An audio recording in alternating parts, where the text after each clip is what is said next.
বাংলাদেশের ইতিহাসে প্রথম কোনো সরকার প্রধান এই বর্জ্য ব্যবস্থাপনায় যে নিম্নের কর্মচারীরা কাজ করে তাদের জন্য ঈদের উপহার দিয়েছেন, বোনাস দিয়েছেন, সেটা আমরা আজকে দিয়েছি।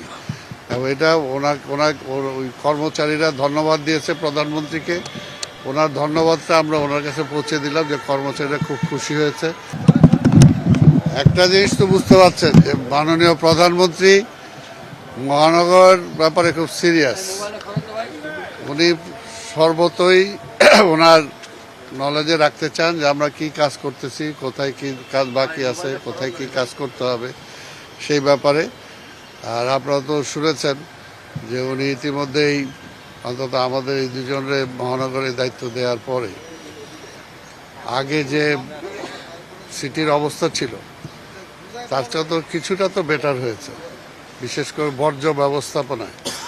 তো সেই কারণে মাননীয় প্রধানমন্ত্রী বাংলাদেশের ইতিহাসে প্রথম কোনো সরকার প্রধান এই বর্জ্য ব্যবস্থাপনায় যে নিম্নের কর্মচারীরা কাজ করে তাদের জন্য ঈদের উপহার দিয়েছেন, বোনাস দিয়েছেন, সেটা আমরা আজকে দিয়েছি। এবং এটা ওই কর্মচারীরা ধন্যবাদ দিয়েছে প্রধানমন্ত্রীকে। ওনার ধন্যবাদটা আমরা ওনার কাছে পৌঁছে দিলাম যে কর্মচারীরা খুব খুশি হয়েছে। তবে উনি বললেন যে এতেই আমি খুশি না, যতটুকু হয়েছে আরও কাজ করতে হবে। অপটিক্যাল ব্রাইটেনার, কালার গার্ড এবং ডার্ট লক সমৃদ্ধ অ্যাডভান্স ফর্মুলায় এলো নতুন রে ডিটারজেন্ট পাউডার। আমরাও বলছি কর্মচারীরা খুশি, ইনশাল্লাহ ভবিষ্যতে আরও করবে।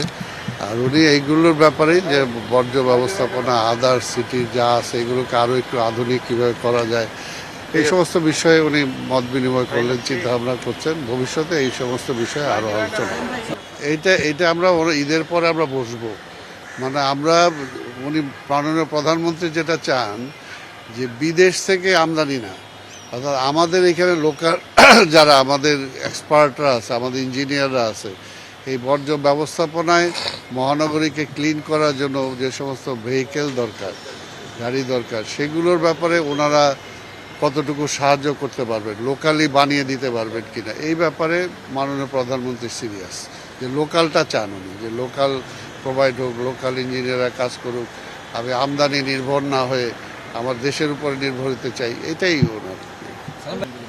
না, থোক বরাদ্দ তো আমরা ওই প্রসেস, এটা তো এখনও আর আমাদের ওইভাবে আসে নাই। তো আমরা এখন 2 সিটি কর্পোরেশন ওটাও বলবে, আমি 2 সিটি কর্পোরেশনে আমরা চেষ্টা করছি যাতে অন্তত রেভিনিউ ইনকামটা বাড়ানো যায়। পাশাপাশি সরকারের আমরা মাননীয় প্রধানমন্ত্রীকে বলেছি যে আমাদের এরিয়ারই আমাদের যে মন্ত্রণালয়, ওই মন্ত্রণালয় খুব দ্রুত আমাদের কিছু প্রজেক্ট করতে হবে, সেকশন করতে হবে আগামীতে বর্ষা বা বন্যা আসার আগেই, যাতে আমরা কিছু কাজ করতে পারি।